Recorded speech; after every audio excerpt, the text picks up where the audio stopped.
제21대 대통령 선거 공식 선거운동 닷새째, 이재명 후보는 전북, 김문수 후보는 충청과 경기를, 이준석 후보는 충청을 방문했습니다. 후보들은 맞춤형 공약을 내세우며 중도 표심 공략에 공을 들이는 모습인데요. 장성호 국민의힘 중앙선대위 공보부 단장, 이승훈 민주당 전략기획위 부위원장 두 분과 이야기 나눠보겠습니다. 어서 오십시오. 네, 안녕하세요. 네, 안녕하십니까. 공식 선거운동 5일차입니다. 각 후보들이 이제 여러 지역에서 집중 요새를 이어갔는데 우선 이재명 후보가 전북을 찾아가서 압도적인 지지를 호소했습니다. 그렇습니다. 전북은 민주당의 텃밭이죠. 그 전북에 가서 압도적인 지지들을 해달라고 했고요. 또 지금도 많은 지지를 해주고 있습니다만 정말 압도적인 지지를 통해서 당선되어야지만이 향후 국정 동력을 확보해서 굉장히 강한 그 드라이브를 걸 수 있거든요. 그리고 1, 2년 내 압축 성장을 통해서 지난 3년간 망가진 경제를 살려야 되기 때문에 그만큼 더 절실하게 다가가고 있다 이런 말씀드리고요. 또 전북을 포함해서 호남이 이제까지 좀 소외된 측면이 많고 또 경제적으로도 굉장히 더딘 측면이 있었잖아요. 경제 성장이. 그런 측면에서 오늘 이재명 후보가 더욱더 에너지 재생이라든가 여러 가지 분야에 있어서 공약도 제시하면서 비가 굉장히 많이 옴에도 불구하고 많은 사람들이 모여서 응원하는 모습들 속에서 또 이재명 후보가 큰절을 하기도 했죠. 더욱더 열심히 끝까지 잘 준비를 해야 될 것 같습니다. 예, 이재명 후보가 호남의 5.18 기념식 참석 때까지 머문다는 계획인데 어떤 전략일까요? 민주당은 지금 말씀하셨지만 호남을 기반으로 하는 정당 아니겠습니까? 그렇기 때문에 특히 이제 호남의 아픔이라는 5.18이 이틀 앞으로 다가오지 않았습니까? 그래서 지금 동진 정책, 소위 말해서 PK와 TK를 거쳐서 그다음에 이제 호남, 전북 그리고 광주 이런 쪽으로 해서 이재명 후보가 지금 이제 대선 승리를 위한 장정에 나서고 있다가 보고 압도적 지지를 호소하는 것은 좋지만 예를 들어서 국민의힘이 경상도 TK, PK에서 90% 이상 얻지 못하지 않습니까? 그러나 역대 선거 결과를 보면은 호남에서 민주당의 지지가 80% 이상 90%를 상회하는 그런 정도로 어떤 지역주의 정당에 매몰돼 있기 때문에 이제는 호남도 마찬가지로 오로지 민주당 그런 것보다도 합리적인 정책을 가지고 보수 정당인 국민의힘도 좀 지지를 해주고 그렇게 배려하고 통합하는 그런 것이 우리 지역주의를 타파하는 그런 어떤 단초가 된다고 생각이 들고 어느 지역에서 90% 이상 압도적인 그런 표가 올 수 있다는 것은 그만큼 정치적인 편향성이 있는 그런 정부가 탄생할 수밖에 없기 때문에 역으로 보면은 지역을 역차별할 수 있는 그런 결과가 온다고 봅니다. 네, 자 국민의힘 김문수 후보 오늘 행보를 좀 보면요, 세종을 찾아서요 세종시를 행정수도로 완성하겠다는 공약을 했고요. 또 이재명 후보와 각을 세우는 발언도 이어갔는데요. 먼저 이 내용 듣고 오시죠. 10배 이상의 광교 신도시를 만들었지만 단 한 사람도 구속된 공무원 없죠? 갑자기 죽어버린 의문사한 공무원 한 사람도 없죠? 네, 김문수 후보가 이렇게 대장동 언급을 재차했는데 어떻게 들으셨어요? 대장동 하면서 여러 가지 재판이 지금 진행되고 있지 않습니까? 이재명 대표의 대표적인 사법 리스크 지금 재판이 진행되고 있고 그와 관련된 여러분들이 지금 희생을 당했고 그렇기 때문에 김문수 후보 입장에서는 과거 경기도지사 할 때 광교 신도시 대장동이 한 10배, 20배 정도 되는 큰 규모의 개발 사업을 했지만 그때 자살하거나 극단적 선택을 하거나 여러 가지 구속되는 그런 공무원이 없었다. 다만 경기도지사를 했던 이재명 후보가 대장동과 관련해서 많은 분들이 지금 구속되고 지금 재판 진행 중에 있지 않습니까? 그렇기 때문에 여러 가지 이것을 보면은 청렴과 부패 그런 두 가지로서 유권자들한테 선택을 해라. 그런 어떤 선거 전략 차원에서 하는 것이고, 그리고 오늘 이제 충청 지역을 방문을 한 것은 역대적으로 보면은 뭐 경상도 TK, PK와 호남을 민주당과 국민의힘이 나눠 갖는다고 보면은 결국은 캐스팅 보트는 충청 표심이 결정한다고 봅니다. 그래서 충청에서 이기는 정당이 대선에서 승리한다. 그런 공식이 있지 않습니까? 그렇기 때문에 김문수 지사의 오늘 충청에서의 어떤 선거 운동 방식은 앞으로 상당히 전략적인 그런 모습으로 일단 충청에서 공을 들이고 있다고 봅니다. 예, 말씀하신 이 캐스팅 보트인 충청 지역 민심, 지금 김문수 후보가 충청도판 GTX, CTX 이야기를 했잖아요. 네. 이게 어느 정도 민심에 좀 영향을 미칠 거라고 보세요? 광역철도망인데 결국은 과거에 경부고속도로를 박정희 전 대통령이 건설할 때 상당히 비판적 여론이 많지 않았습니까? 네. 그럼에도 불구하고 박정희 전 대통령이 경부고속도로를 완공하고 나서 지금까지 우리 국토의 혈맥이 되는 그런 도로망의 어떤 출발이 된 것이 경부고속도로였고, 그리고 특히 이제 김문수 후보 같은 경우는 과거에 광역철도망인 GTX를 처음 설계해서 지금 추진 중에 있는 그런 광역철도망이기 때문에 본인의 가장 대표적인 업적이고 성과라고 생각을 하고 있고, 이것을 GTX보다도 이제 충청도를 기반으로 한 것이 이제 CTX가 되는 겁니다. 네. 그래서 충청권 광역철도 노선을 만들어서 과거에 본인이 했었던 GTX처럼 CTX를 함으로써 충청 지역의 발전에 아주 혈맥 근간이 될 수 있는 그런 교통망을 만들어서 보답하겠다, 그런 공약을 했다고 봅니다. 네, 앞서 듣고 오셨던 대장동 논란 저격 발언 어떻게 들으셨는지, 그리고 지금 얘기하신 이 CTX 구상이 중도층 표심 공략에 얼마나 효과 있을 거라고 보세요? 일단 뭐 대장동 얘기를 하는 거 보니까 지지율이 너무 떨어지니까 뭐 그 방법밖에 없는 것 같아요. 네거티브를 해야 되겠다라고 이제 생각을 한 것 같고요. 뭐 갑자기 의문사한 공무원이 없다 뭐 이러는데, 사실상 뭐 김문수 후보가 있을 때는 윤석열 검찰이 없었죠. 윤석열의 검찰이. 그리고 윤석열 대통령도 없었고요. 뭐 허구한 날 압수수색 정부라고 하지 않았습니까? 허구한 날 압수수색하고 허구한 날 소환조사해서 그렇게 압박을 가해가니까 어쩔 수 없이 극단적인 선택을 하는 것들이잖아요. 그건 검찰의 무리한 수사가 원인이 되는 것이지 뭐 이재명 후보가 무슨 일을 했겠습니까?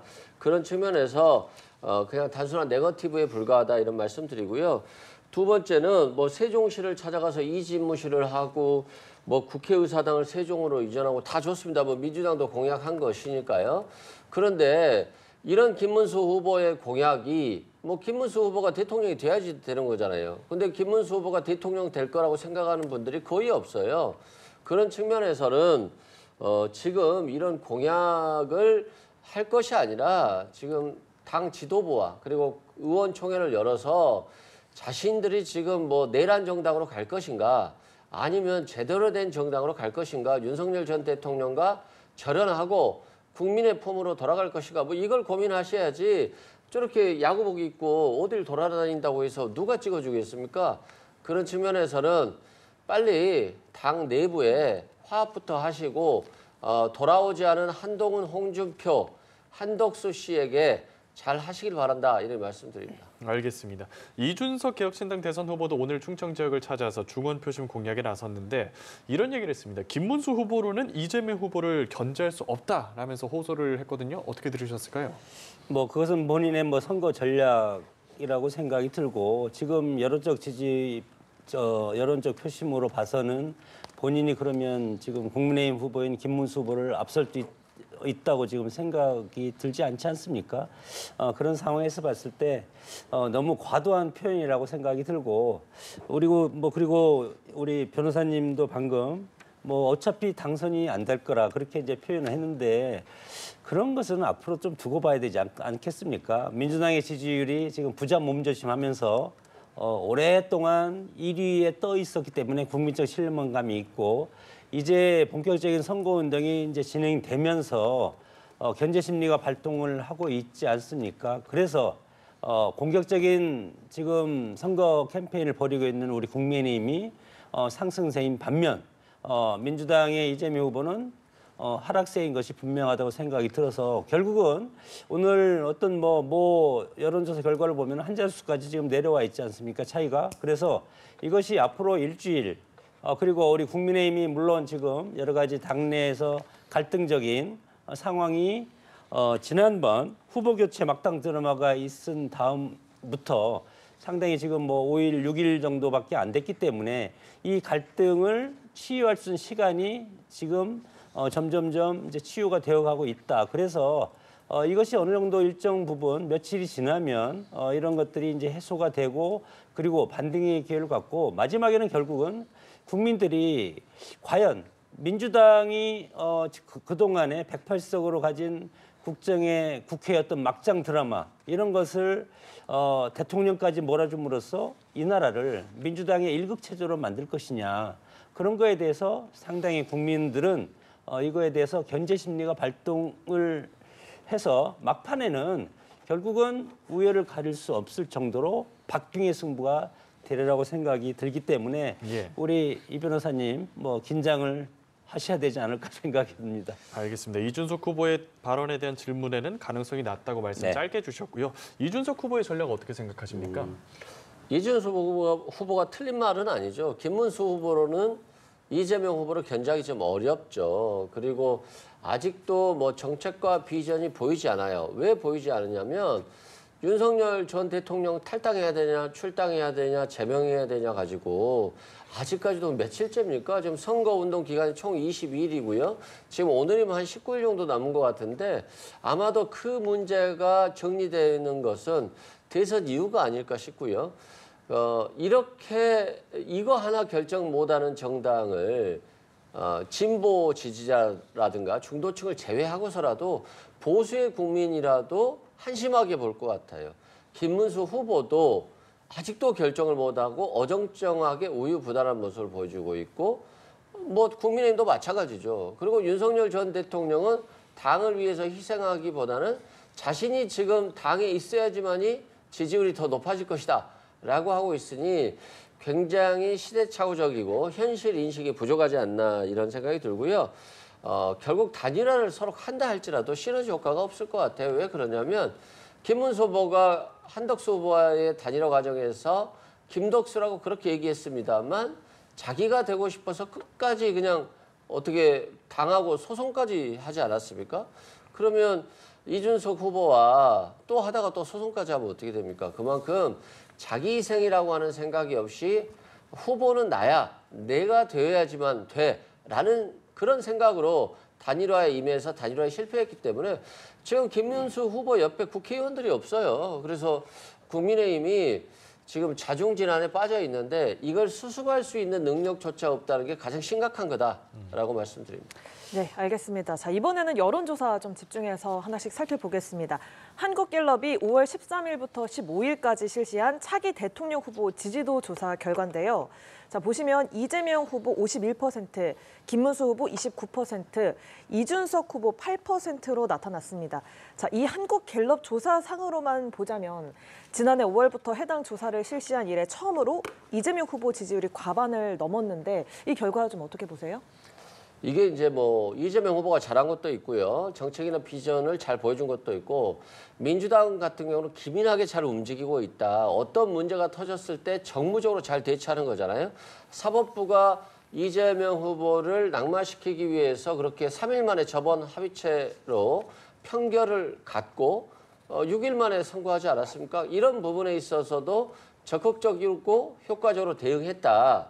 그런데 김문수 후보와 국민의힘은 스스로 그냥 계속 자빠지잖아요. 그래서 민주당 입장에서 보면 좋습니다만 국가의 국회의 두 축을 이루고 있는 보수 정당이라고 하는 이 정당이 합리적이고 개혁적인 정당이 되지 못하고 내란을 옹호하는 내란 정당 그리고 헌법을 부정하는 헌법 부정 정당으로 가고 있기 때문에 지금 이게 통합의 걸림돌이 돼요. 그래서 국민의힘이 이렇게 자신을 개혁하고 개선해서 국민들께 사과하고 반성하고 다시 태어나든가 아니면 차라리 정치에서 은퇴를 하는 게 맞아요. 김문수 후보도 아직도 헌법을 부정하고 헌법재판소의 결정을 뭐 공산당 같은 결정이다라고 하고 있는데 이게 법을 부정하는 거거든요. 그래서 어차피 안 될 후보라고 한다면 국민에게 사과하는 의미에서 차라리 사퇴해야 되는 거 아닌가, 이 정도 수준이면, 그런 생각이 듭니다.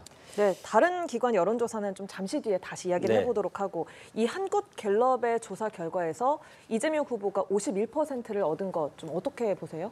뭐 여론조사 지표라고 해서 우리가 해석은 하겠지만 그럼에도 불구하고 최근에 민주당의 사법 파괴, 방탄입법, 그리고 대법관에 대한 보복 입법, 그런 삼권 분립 파괴적인 헌정 질서 유린을 한 그런 민주당과 민주당 후보에 대한 지지율이 국민들이 51%를 정말 줬다면 이 나라가 심각하다고 생각이 듭니다. 물론 이 중후 정치라든가 여론 정치는 아니지만 이것이 나중에 정말 국민들이, 유권자들이 표를 찍을 때는 지금과는 다를 것이다. 저는 이렇게 생각이 들고 이런 여러 가지 그동안의 어떤 사법적인 여러 가지 악법 이런 것들을 민주당이 계속했고, 그리고 무정부 상태로 만들지 않았습니까?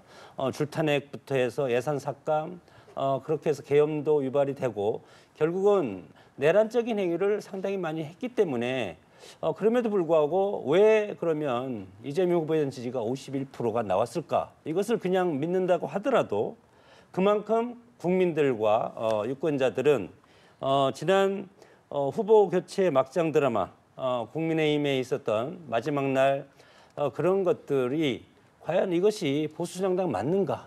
법을 지키는 정당 맞는가?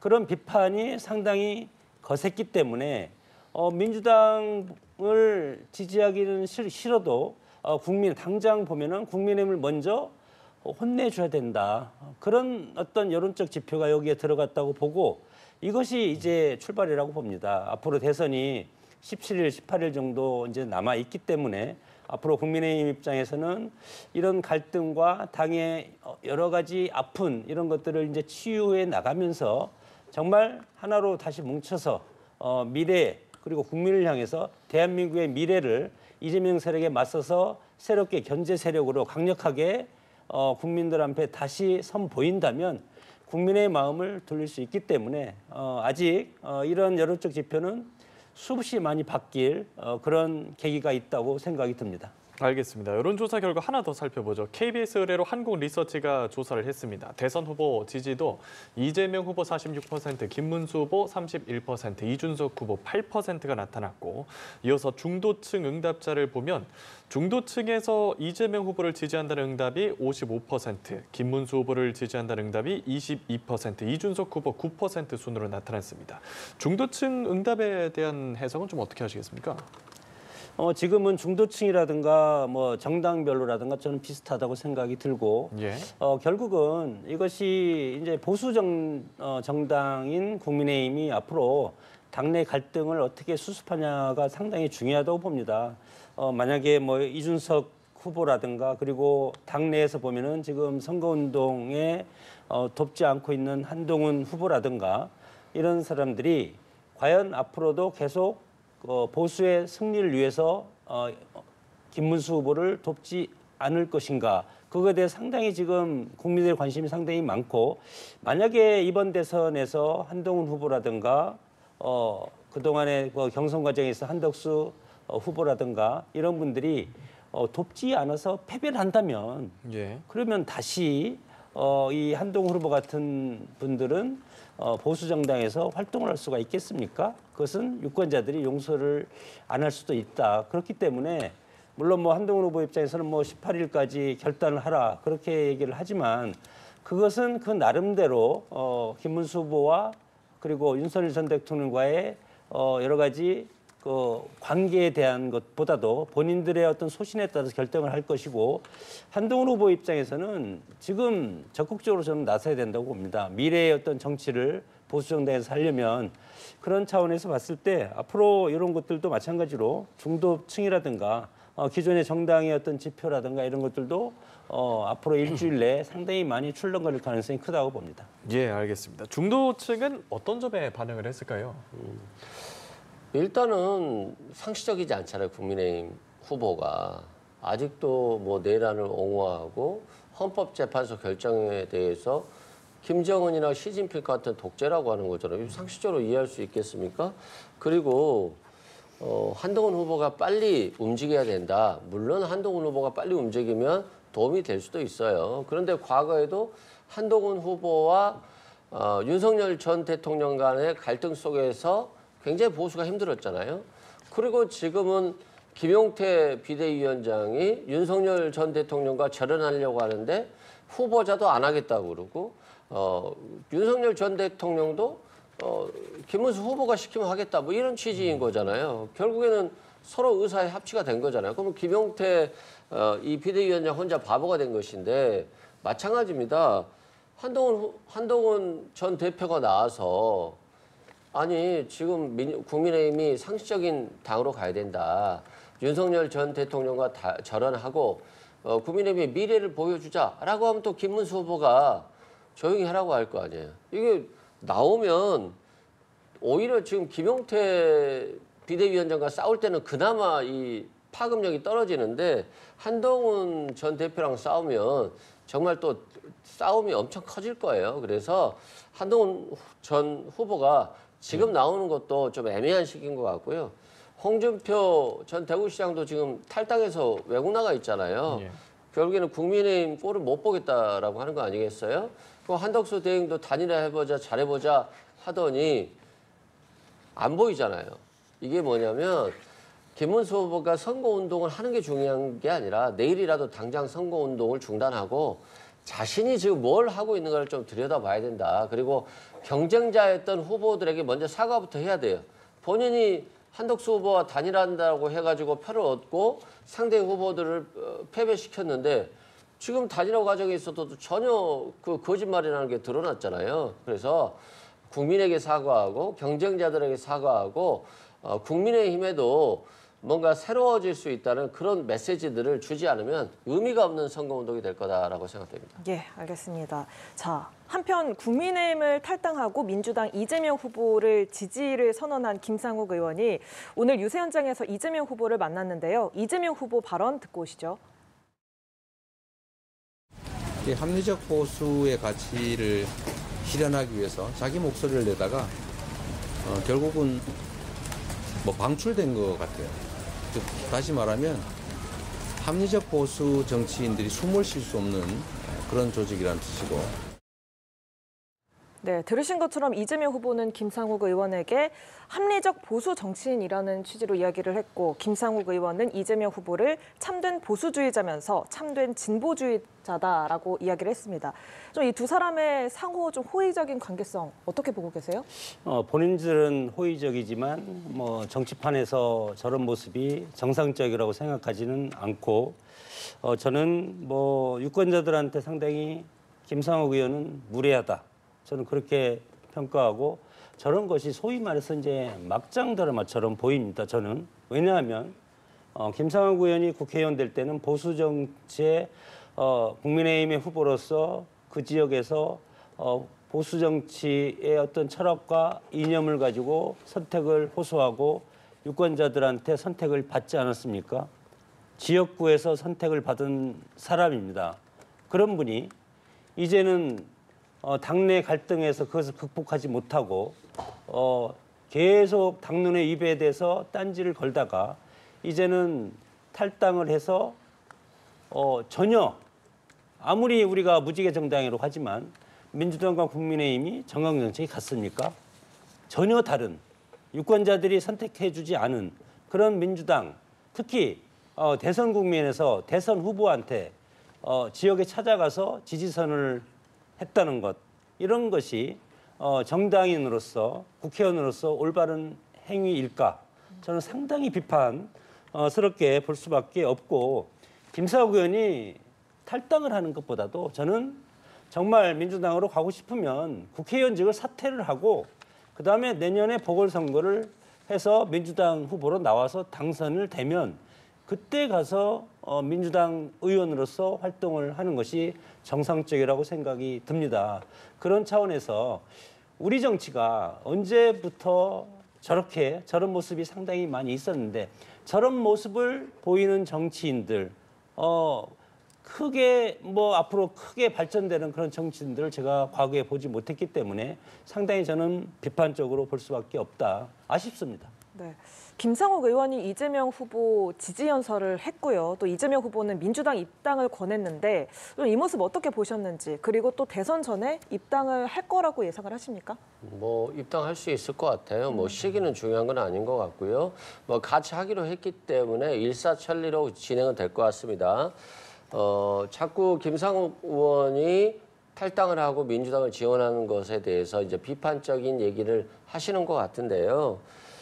갑자기 툭 튀어나온 게 아니잖아요. 김상욱 의원이 12.3 비상계엄 이후에 내란을 반대하고 탄핵을 찬성하면서 국민의힘이 정상적으로 돌아가야 된다라고 5개월 동안 얘기했어요. 단식도 하고 그 추운 겨울에 나와서 편말 시위도 하고요. 근데 5개월 동안 왕따를 시켰잖아요. 그러면 대한민국의 헌법을 지켜야 될 국회의원이 헌법을 지키지 않겠다라고 하는 당과 같이 하지 않은 게 너무 상식적이지 않나요? 그런 측면에서는 저는 김상욱 의원이 잘했다라고 응원하고요. 국민의힘이라든가 김문수 후보 같은 경우도 이 윤석열 전 대통령이 내란하고 계엄하는 거 못 말렸잖아요. 결국에는 당이 망했고 나라도 망국의 길을 갔잖아요. 그런 측면에서는 김상욱 의원을 비난할 전혀 그런 거리가 안 된다라고 생각되고, 김상욱 의원은 그래도 명분 있게 왕따를 당했습니다만 지금 김문수 후보도 사실상 왕따예요. 옆에 국회의원들 따라가지도 않죠. 국회의원들이 선거운동 돕지도 않죠. 대구 지역에 가서 저녁에 모처에서 식사하려고 했더니 국회의원 딱 한 명 나왔다는 거잖아요. 그러면 이게 지금 대선 후보로서 국민의힘이 인정하지 않고 왕따를 시키는 거잖아요. 그래서 저는 김상욱 후보는 헌법을 지키려다가 왕따를 당한 거고, 김문수 후보는 스스로 잘못하고 있다라고 생각됩니다. 알겠습니다. 윤 전 대통령 탈당 문제가 아직 국민의힘 내부에서 매듭이 지어지지 않았는데 위원장님 앞서 이 얘기를 좀 해주셔서 간단하게만 한 번 더 정리해 주시면 좋을 것 같습니다. 저는 이제 뭐 탈당이냐 출당이냐 제명은 이미 넘어갔다고 생각을 해요. 지금 뭐 윤석열 대통령이 자진 탈당을 한다고 해서, 그리고 국민의힘에서 출당을 시킨다고 해서 뭐 국민들이 거기에 대해서 관심이 있겠어요? 부족한 사람들이 정말 오랜 기간에 걸쳐서 정말 어려운 일을 해냈구나라고 박수칠 수는 없잖아요. 그런 측면에서는 큰 의미는 없다. 뭐 열심히 노력해서 탈당을 하든 출당을 하든 그건 알아서 해야 되는 건데, 문제는 국민의힘이나 대선 후보가 정상으로 헌법을 지키는 방식으로 돌아오기를 바랍니다. 예, 아직 합치가 당내에서 완전히 이루어지지 않은 것 같습니다. 어떠세요? 네, 그렇죠. 지난번에 우리 전 국민이 모두 지켜보지 않았습니까? 네.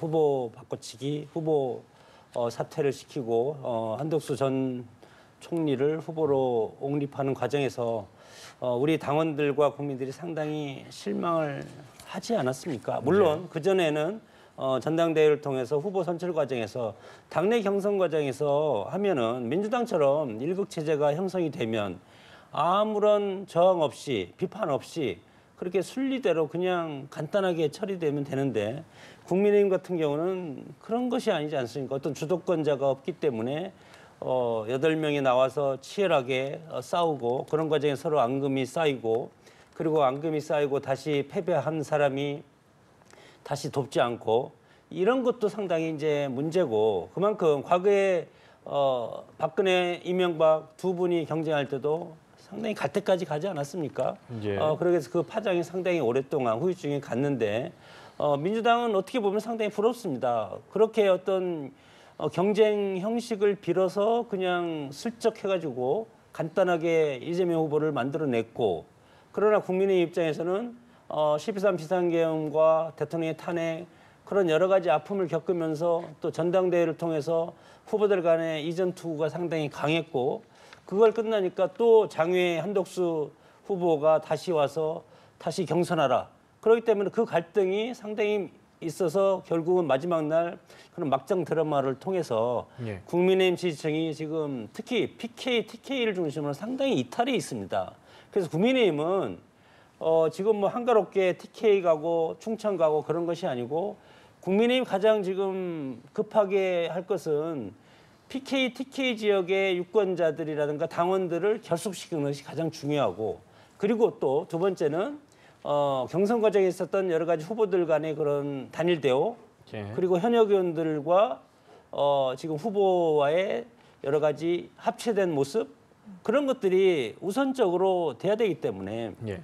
오죽하면 선거운동이 시작된 12일 날 플랜카드도 못 깔고 유세차도 없이 하는 적이 있었습니까? 그럴 정도로 국민의힘은 그만큼 어려움의 연속으로 지금 하고 있고, 결국은 이 어려움이 국민들이 다 지금 보고 있지 않습니까?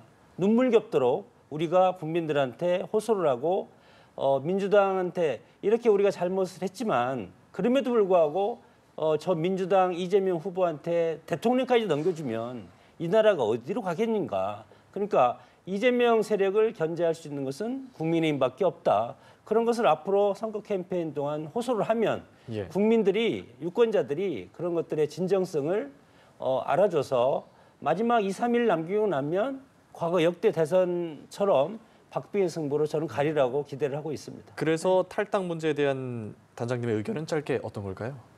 어떤 문제? 예, 지금 윤 전 대통령 탈당 문제를 두고 의견이 맞지 않고 있잖아요. 이 부분에 대한 답변 짧게 한번 부탁드리겠습니다. 김용태 비대위원장 같은 경우는 당의 대표, 비대위원장은 당의 개혁을 하는 겁니다. 예. 과거사 문제라든가. 그러니까 대통령의 탈당 권유할 수 있다고 봅니다. 그러면 강제 출당이랑 탈당 권유랑은 거의 뉘앙스는 다르지만 대통령은 큰 정치인이지 않습니까? 그렇기 때문에 그것은 대통령 스스로 그것에 대해서 주말쯤 결단할 거라고 보고, 후보 입장에서는 모든 사람을 이재명 세력과 맞서기 위해서는 합쳐야 되지 않습니까? 만약 후보가 나와서 대통령 탈당하셔 하면 그동안 13 비상계엄하고 헌재에서 탄핵 과제에서 뭉쳐있던 그런 시민들이, 당원들이 이재명 김문수 후보한테 얼마나 또 저항을 하겠습니까? 그렇기 때문에 후보 입장에서는 한 명이라도 모아서 이재명 세력과 싸울 수 있는, 그래서 이것은 역할 분담을 할 수밖에 없다. 다만 결국은 윤석열 대통령이